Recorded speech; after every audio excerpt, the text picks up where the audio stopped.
নমস্কাৰ সকলোকে স্বাগতম জনাইছো নিমাত ষ্টাডি পইণ্ট চেনেলটোলৈ। আজি আমি এই ভিডিঅ'টোৰ মাধ্যমেৰে BA first semester education unit 2 শিক্ষাৰ লক্ষ্য শীৰ্ষক পাঠৰ সকলোবোৰ মোষ্ট ইম্পৰ্টেণ্ট অতি চমু প্ৰশ্ন উত্তৰ আলোচনা কৰিম।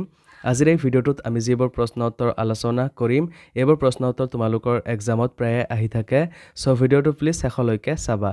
যদি তুমি এতিয়ালৈকে এই চেনেলটো ছাবস্ক্ৰাইব কৰা নাই তেন্তে প্লিজ চেনেলটো ছাবস্ক্ৰাইব কৰি দিবা আৰু এইটো ভিডিঅ' তোমালোকৰ বন্ধু-বান্ধৱী অথবা এডুকেশ্যনৰ হোৱাটছআপ গ্ৰুপত শ্বেয়াৰ কৰি দিবা।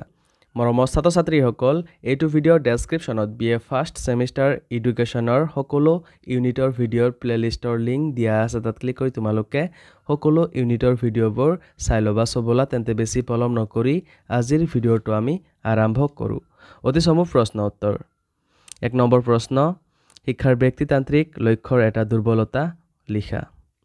উত্তৰ, শিক্ষাৰ ব্যক্তিতান্ত্ৰিক লক্ষ্যৰ এটা দুৰ্বলতা হ'ল ব্যক্তিতান্ত্ৰিক লক্ষ্যই ব্যক্তিৰ মনত স্বাৰ্থপৰতাৰ জন্ম দিয়ে, যি সামাজিক জীৱনৰ পৰিপন্থী। 2 নম্বৰ প্ৰশ্ন, শিক্ষাৰ সমাজকেন্দ্ৰিক লক্ষ্যৰ প্ৰধান সমৰ্থক কোন? উত্তৰ, শিক্ষাৰ সমাজকেন্দ্ৰিক লক্ষ্যৰ প্ৰধান সমৰ্থক হ'ল জন ডিউ।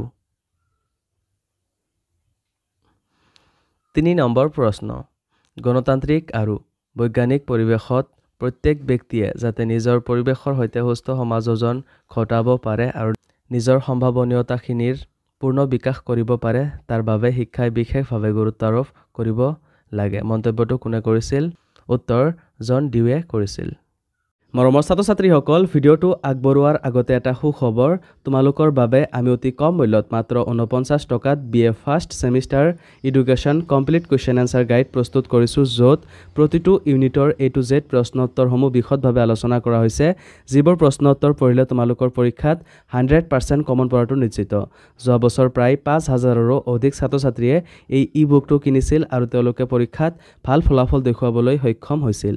তোমালোকেও যদি মাত্ৰ 49 টকাত এই ই-বুকটো পাৰচেছ কৰিব বিচৰা তেন্তে এইটো ভিডিঅ'ৰ ডেছক্ৰিপশ্যন বা পিন কমেণ্টত দিয়া লিংকত ক্লিক কৰি ই-বুকটো ডাইৰেক্ট ডাউনলোড কৰি লৈ লোৱা অথবা স্ক্ৰীনত দিয়া হোৱাটছআপ নাম্বাৰত আমাৰ টীমৰ লগত কণ্টেক্ট কৰি নিশ্চিন্ত মনে ই-বুকটো পাৰচেছ কৰি লৈ লোৱা। ধন্যবাদ। 4 নম্বৰ প্ৰশ্ন, সাংস্কৃতিক ধাৰাবাহিকতা ৰক্ষাৰ ক্ষেত্ৰত সাংস্কৃতিক লক্ষ্যৰ দুটা সবলতা উল্লেখ কৰা। উত্তৰ, সাংস্কৃতিক ধাৰাবাহিকতা ৰক্ষাৰ ক্ষেত্ৰত সাংস্কৃতিক লক্ষ্যৰ দুটা সবলতা হ'ল ক, সাংস্কৃতিক লক্ষ্যৰ দ্বাৰা প্ৰেৰিত শিক্ষাৰ সহায়ত মানুহে নিজৰ সভ্যতা আৰু সংস্কৃতি সংৰক্ষণ কৰি আগলৈ লৈ যোৱাৰ সক্ষমতা লাভ কৰে।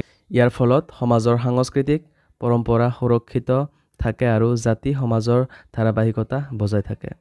খ, সাংস্কৃতিক শিক্ষা সমাজত উন্নত সামাজিক সমাযোজনৰ সুযোগ দিয়ে আৰু ভৱিষ্যতৰ বাবে উন্নত পৰিকল্পনা কৰাত সহায় কৰে। ইয়াৰ জৰিয়তে সভ্যতা আৰু সাংস্কৃতিক বিকাশ আৰু উন্নয়ন সহজ হয়। 5 নম্বৰ প্ৰশ্ন, শিক্ষাৰ সম্পূৰ্ণ জীৱন নিৰ্বাহৰ প্ৰস্তুতিৰ লক্ষ্যৰ ধাৰণাটো কোনে উদ্ভাৱন কৰিছিল? উত্তৰ, শিক্ষাবিদ হাৰ্বাৰ্ট স্পেন্সাৰে উদ্ভাৱন কৰিছিল। 6 নম্বৰ প্ৰশ্ন, সফল জীৱন যাপনৰ বাবে শিক্ষা মানে কি? উত্তৰ, জীৱন আৰু জাতি ৰক্ষা, জীৱিকা অৰ্জন, শিশুৰ লালন পালন, সামাজিক আৰু ৰাজনৈতিক দায়িত্ব পালন কৰিবলৈ সক্ষম কৰা, লগতে অৱসৰ কালত জীৱন যাপন সুসংগঠিত কৰিবলৈ কলা সাহিত্য আৰু সাংস্কৃতিক কৰ্মত প্ৰশিক্ষণ দিয়াটো শিক্ষাৰ অংগ। 7 নম্বৰ প্ৰশ্ন, শিক্ষাৰ ব্যক্তিমূলক লক্ষ্যৰ এটা সবলতা লিখা। উত্তৰ, ব্যক্তিমূলক শিক্ষাই শিক্ষাৰ্থীক অৰ্থনৈতিক স্বাৱলম্বিতা প্ৰদান কৰে। 8 নম্বৰ প্ৰশ্ন, ব্যক্তিতান্ত্ৰিক শিক্ষা মানে কি বুজা? উত্তৰ, ব্যক্তিসকলৰ পূৰ্ণ বিকাশ সাধন কৰাটো শিক্ষাৰ মুখ্য উদ্দেশ্য। শিক্ষাৰ জৰিয়তে ব্যক্তিসকলৰ শাৰীৰিক, বৌদ্ধিক আৰু আধ্যাত্মিক ক্ষমতাসমূহ বিকশিত কৰিবলৈ চেষ্টা কৰা হয়, লগতে সমাজত ব্যক্তিসকলে স্বতঃস্ফূৰ্তভাৱে উন্নতি কৰিব পাৰে আৰু কোনো বাধা নাপায়, সেই দিশত লক্ষ্য ৰাখিব লাগে। 9 নম্বৰ প্ৰশ্ন, লিবাৰেল শব্দটো কোনটো শব্দৰ পৰা উৎপত্তি হৈছিল আৰু ইয়াৰ অৰ্থ কি? উত্তৰ, লিবাৰ শব্দৰ পৰা আহিছে আৰু ইয়াৰ অৰ্থ হ'ল মুক্ত। 10 নম্বৰ প্ৰশ্ন, শিক্ষাৰ সমাজকেন্দ্ৰিক লক্ষ্যৰ এটা সবলতা লিখা। উত্তৰ, সমাজকেন্দ্ৰিক লক্ষ্যৰ দ্বাৰা শিক্ষা সমাজৰ পৰম্পৰা, সংস্কৃতি আৰু ঐতিহ্যৰ ধাৰা অব্যাহত ৰাখিবলৈ সহায় কৰে। 11 নম্বৰ প্ৰশ্ন, শিক্ষাৰ সাংস্কৃতিক লক্ষ্যৰ এটা দুৰ্বলতা উল্লেখ কৰা।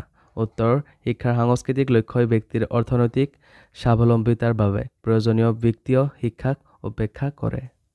মৰমৰ ছাত্ৰ-ছাত্ৰীসকল, আজিলৈ এইখিনিয়ে। তোমালোকক যদি আৰু অধিক প্ৰশ্ন উত্তৰ লাগে অথবা এতিয়ালৈকে মাত্ৰ 49 টকাত BA first semester education complete question answer গাইডটো পাৰচেছ কৰা নাই, তেন্তে এইটো ভিডিঅ'ৰ ডেছক্ৰিপশ্যন বা পিন কমেণ্টত দিয়া লিংকত ক্লিক কৰি ই-বুকটো ডাইৰেক্ট ডাউনলোড কৰি লৈ লোৱা অথবা স্ক্ৰীণত দিয়া হোৱাটছআপ নাম্বাৰত আমাৰ টীমৰ লগত কণ্টেক্ট কৰি নিশ্চিন্ত মনে ই-বুকটো পাৰচেছ কৰি লৈ লোৱা।